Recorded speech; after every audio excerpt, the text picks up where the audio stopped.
ये मेरे भाई एसएससी सीएचएसएल 2025 का सवाल है। आंखें टूट जाएंगी पर सवाल नहीं होगा तुमसे। इतना भयंकर और इतना गंदा सवाल है, मास्टर चिल्लाते रहे कि इतना कैलकुलेटिव क्वेश्चन कौन करेगा कैलकुलेशन। मैंने कहा कि जिस सवाल को कोई नहीं तोड़ सकता उस सवाल को डेसिमल तोड़ देता। कैसे समझिए भाई, यहाँ 3 जीरो है, 2 और 1 3 जीरो कट गए, बात ही खत्म।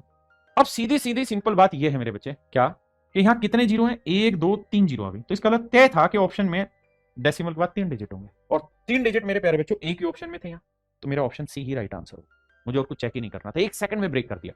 दूसरी बात, मान लेते हैं अगर 2 3 ऑप्शन होते हैं ऐसे, तो क्या करते सर? तो फिर हम यूनिट डिजिट पकड़ते। कैसे यूनिट डिजिट? पे तो कल सीखा है कि 4 को 2 से गुना किया 4 दूनी 8, फिर 8 को 2 से किया 8 दूनी 16, 6 6 दूनी 12, आखिरी में 3 डिजिट होंगे डेसिमल के बाद और आखिरी डिजिट तो होगा। फिर हम ऐसे जाते हैं। आपको कैलकुलेशन पे नहीं जाना है, मतलब इस सवाल की लैंग्वेज पे, वो जो कैलकुलेशन उसको सोल्व करके बताना है। और ध्यान रखना इस बात पे, हम एक्यूरेट आंसर की तरफ नहीं है। हमारा उद्देश्य केवल इतना है कि हम किसी तरीके से ये बता पाएं कि कौन कौन से ऑप्शन आंसर नहीं होंगे, है ना। देखिए दोस्त, 2 जीरो से 2 जीरो कट गई। आपने कहा बिल्कुल ठीक है। क्या ये 2 से कटेगा?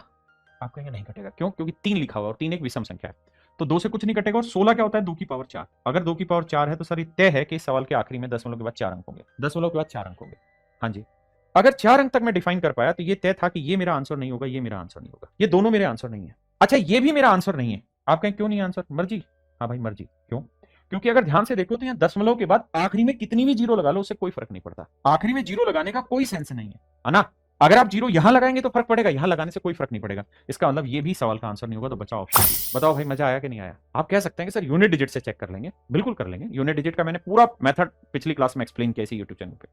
आज का उद्देश्य ये नहीं है, आज का जीरो पे घूमने का है, मतलब दशमलव पे घूमने का। आइए मेरे भाई, लगाइए दिमाग। बहुत खूबसूरत और बहुत प्यारा सवाल है।